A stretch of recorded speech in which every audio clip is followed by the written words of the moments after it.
Welcome back, everybody. Summer award-winning composer Mnqobi Nxumalo is back with a new project. The contemporary gospel star has released his third album, which he has titled The Pursuit. Nxumalo's previous projects include The Most Holy One and Phezu Komhlaba. The singer and producer joins us now in studio to tell us more. Very good morning, man. Thank you so much for joining us. Good morning to you too, man. Thank you for having me.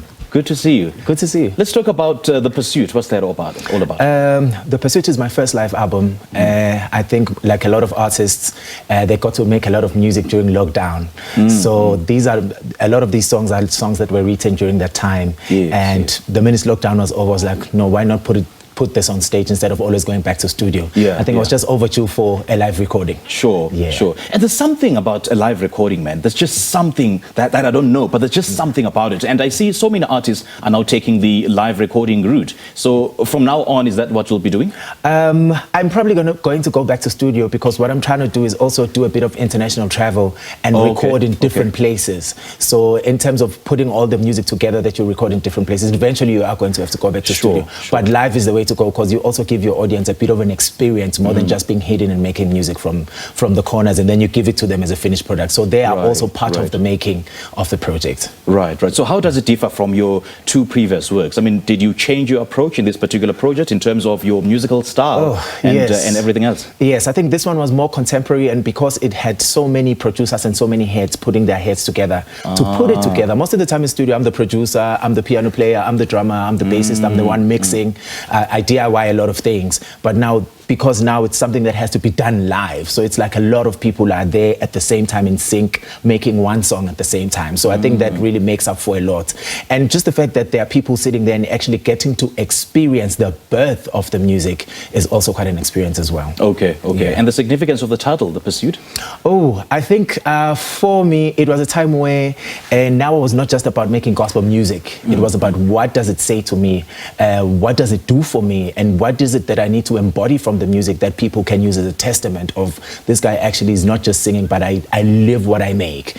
So for me, it was just a matter of pursuing God and finding God in the music, because also church is popular for being mediocre and doing things. So I was trying to go as far as I could with perfection, and also just being able to see God's magnificent through the creativity that I possess.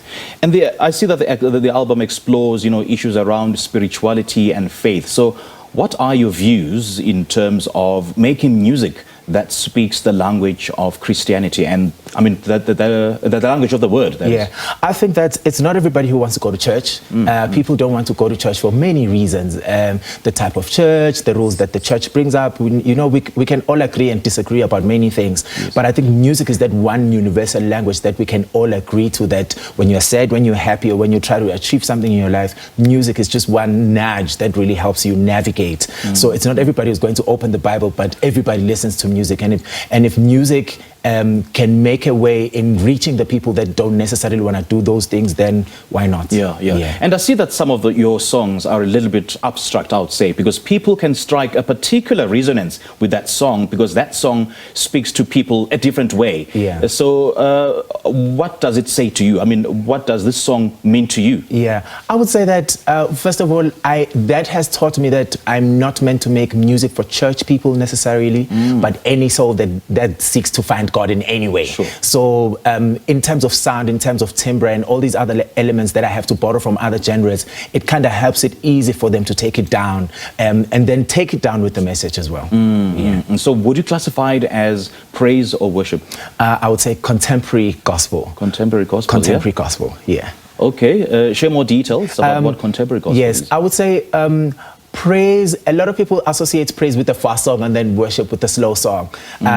For me, it's the message. What has God done for you, and who is God to you? So sometimes people want to praise because God has done something, but worship is mandatory. Whether he's done something for you or you feel like he does nothing for you, but it's mandatory that you go and find him for yourself. And I'm sure there's one particular song that stands out for you that's very close to your heart. Which one is it? I would say it is Mnqobi. That's the one song that really put me on the platforms, because I had just joined Joyous. It was my first big song that I wrote for Joy Celebration as well, and it's done pretty well.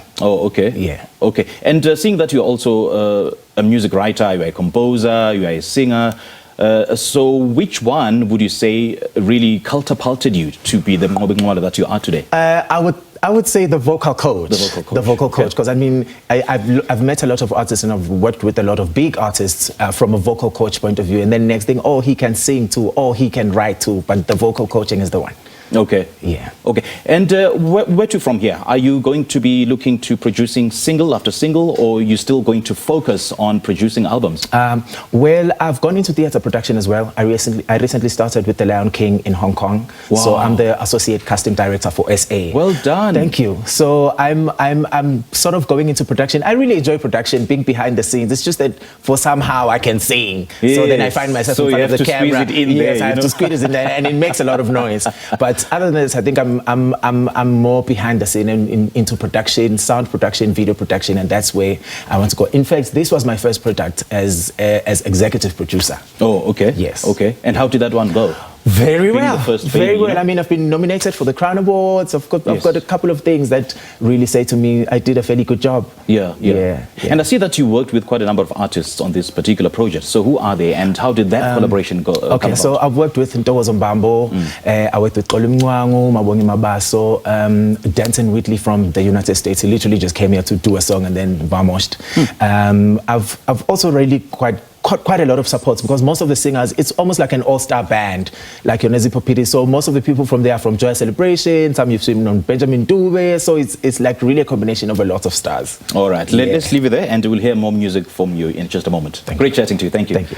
Well, that was Mnqobi Nxumalo taking us through his musical journey and the latest album titled The Pursuit.